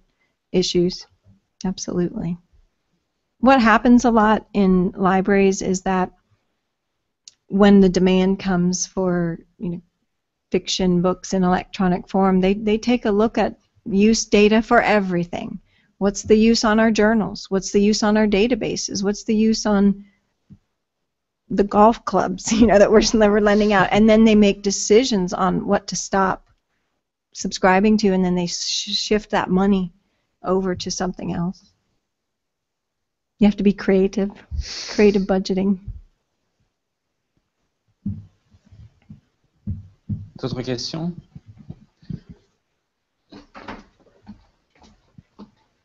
You all have such good questions.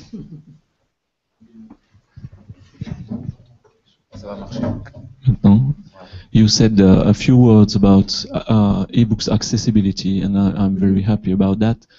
Is accessibility for print-impaired persons a concern for librarians in the United States at this moment, or is it just a concern for specialized persons like you? I would like to think it's the former, and that it is a concern of every librarian.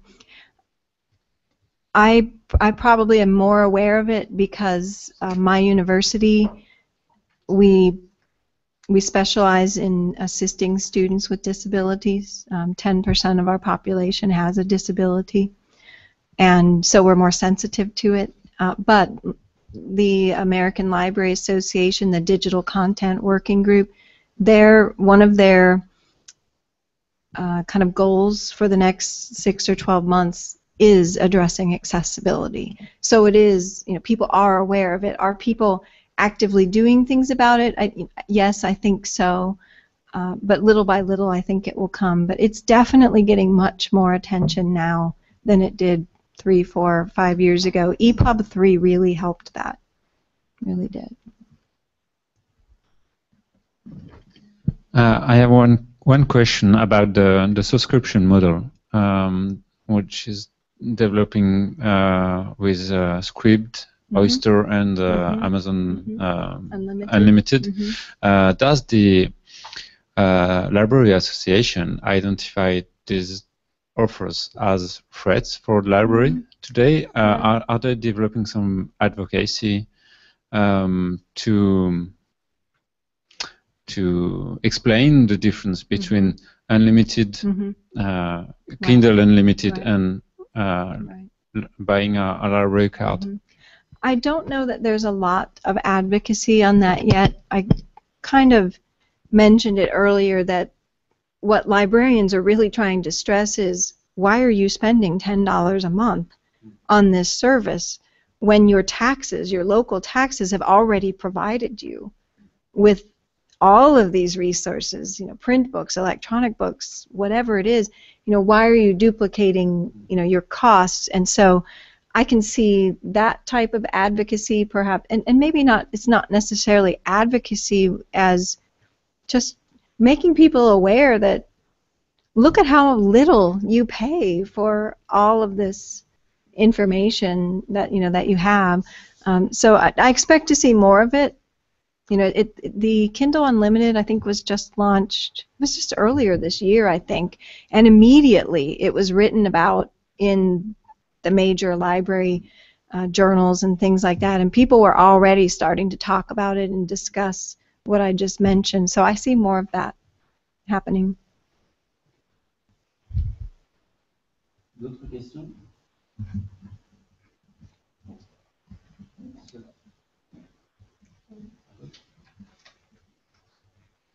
Thank you for all the questions. That was great. I'm exhausted. Are you all exhausted?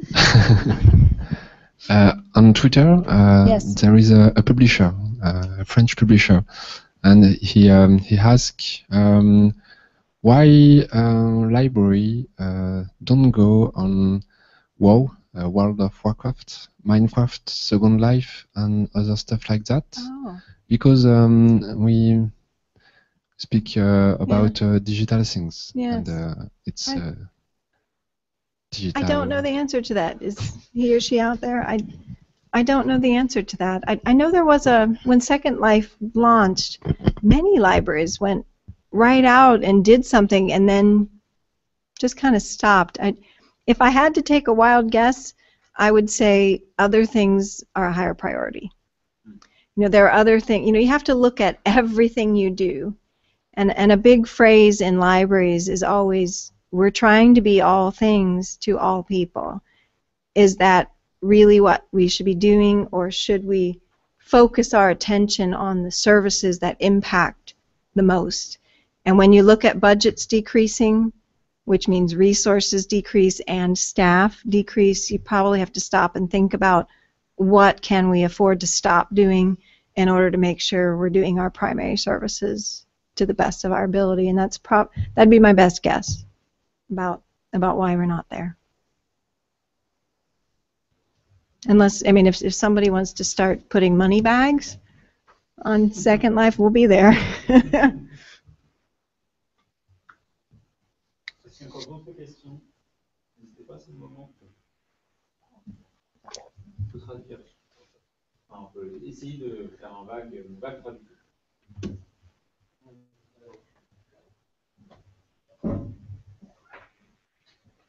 What about streaming models Different in music and video streaming in US libraries. Could you?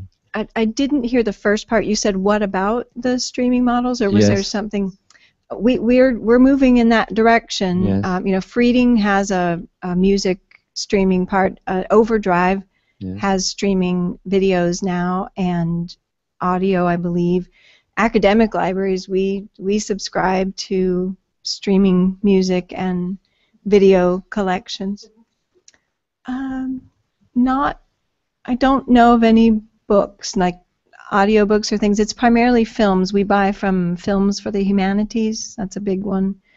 And music, Naxos Music is who in academics we stream from. But I know Overdrive has a lot of that going on. I'm not aware. That's not necessarily my specialty. You have Netflix in U.S. libraries? I think some have tried. It's questionable whether or not we're able to. That is not my expertise at all, so I hate to say more about it because I'd be making stuff up, which isn't good, right? So I don't know a whole lot about that. I really focus on the e-books. Yes. Thank you.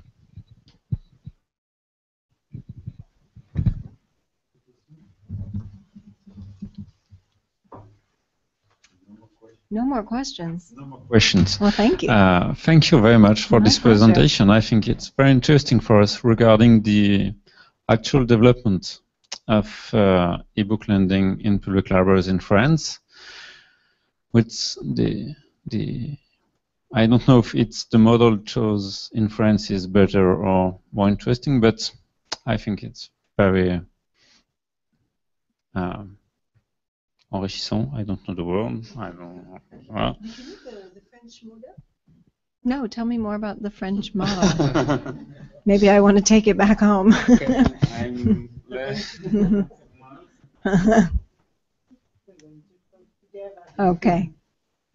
Just after.